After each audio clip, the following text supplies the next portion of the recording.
Dans le souci de protéger la population, un communiqué de la DGCCRF a été lu sur notre plateau, interdisant la consommation de certains produits de marque Blédine et surtout ordonner leur retrait du marché. Pour s'enquérir de l'effectivité du respect de cette mesure, nos reporters ont fait le tour de quelques structures sanitaires où ils ont rencontré les spécialistes du programme infantile. Blédine est une marque de céréales d'alimentation proposant une gamme variée de produits pour bébés.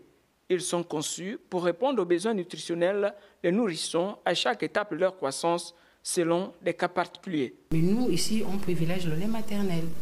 Maintenant, si la maman est malade, elle ne pourra pas allaiter l'enfant. On va lui conseiller un lait quelconque sur le marché. La maman peut être malade, la maman peut travailler, la maman peut être en déplacement, la maman décède après son accouchement. Donc, c'est les raisons qui nous poussent à conseiller les mamans de donner un lait de vache quelconque. Seulement, il y a quelques jours, une procédure de retrait de plusieurs lots spécifiques de ces céréales de Blédine a été lancée. Pour cause, il contiendrait des substances dangereuses pour la santé des enfants. Toute chose qui amène les nutritionnistes à conseiller une diversification alimentaire. Donc, ce que nous conseillons aux mamans en tant que personnel soignant, c'est de prioriser les aliments naturels.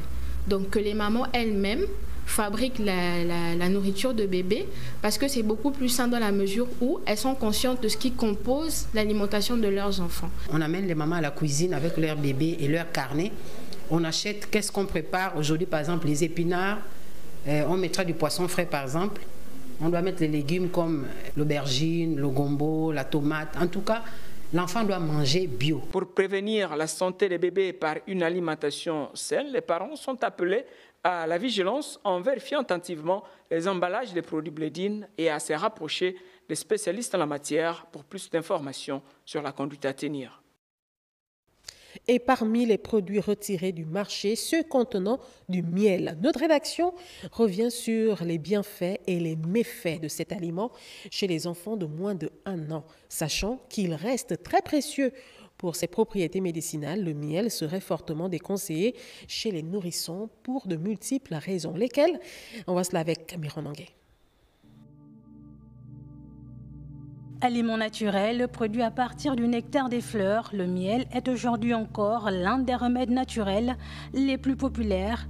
Et ce n'est pas un hasard, sa texture douce, ses propriétés et son goût agréable en font un allié de choix en cas d'irritation. Je n'ai jamais eu de problème à redonner encore parce que quand je donne à l'enfant le miel avec le citron et le gingembre, je remarque qu'après 2-3 jours, ça va. Les professionnels de la santé tirent la sonnette d'alarme en raison du risque de botulisme infantile. Le miel est contre-indiqué chez le nourrisson de moins de 12 mois. Parce que chez le nourrisson de 12 mois, le tube digestif n'est pas assez mature. Le miel peut contenir des spores d'une bactérie qu'on appelle le Clostridium botulinum et qui est responsable du botulisme infantile.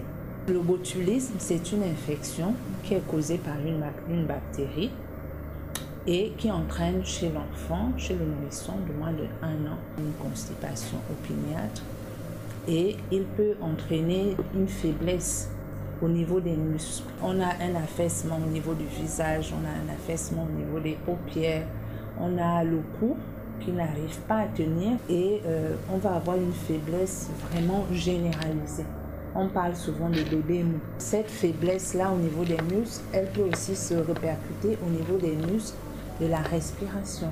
Donc ça va entraîner une difficulté à respirer chez l'enfant, chez le nourrisson. Maintenir une bonne hygiène de vie, suivre les recommandations alimentaires et consulter régulièrement un professionnel de la santé restent les mesures générales pour protéger la santé des enfants.